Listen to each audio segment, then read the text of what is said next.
السلام علیکم۔ تہجد کا بلاوا فرض سے نہیں عرض سے آتا ہے۔ تہجد کا سجدہ اسے ہی نصیب ہوتا ہے جسے رب چاہتا ہے۔ تم صبر کے ساتھ اس کے فیصلوں کا انتظار کرتے رہو۔ اللہ بہترین راستے بنا کر تمہیں تمہاری منزل تک پہنچانے والا ہے۔ دعا قبول ہونے میں دیری کا مطلب ہرگز نہیں ہوتا کہ اللہ آپ سے ناراض ہے۔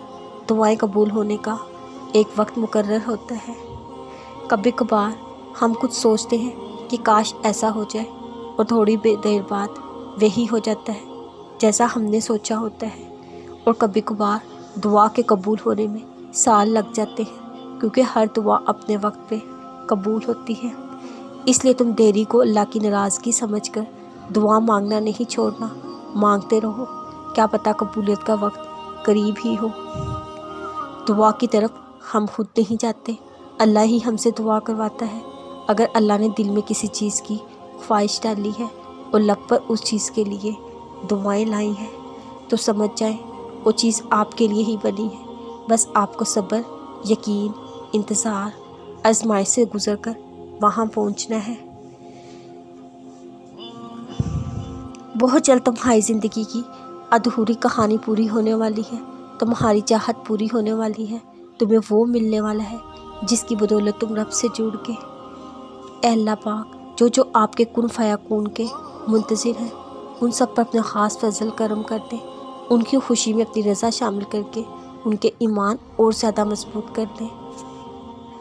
اللہ نے لکھ دیا ہے تمہاری چاہ کو ہی سلا تمہارا، یوں ہی نہ دعاؤں میں صبر کرنا آ گیا ہے تمہیں۔ فکر نہیں کرو، اللہ ایسا وقت بہت جلد لائے گا جب تم اپنی آنکھوں سے اپنے لیے موت سے ہوتے دیکھو گے۔ ہار نہ مانو، دعا کرو، انشاءاللہ اس بار تمہاری سب دعائیں قبول ہوں گی۔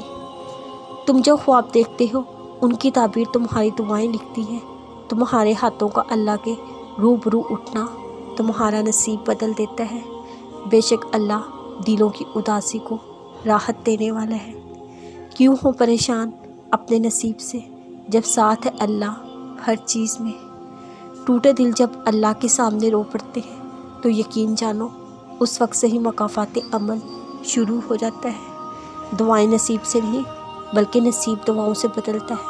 تم اتنے یقین سے مانگو، تمہارے یقین کے بعد کہانی معجزوں کی لکھی جائے۔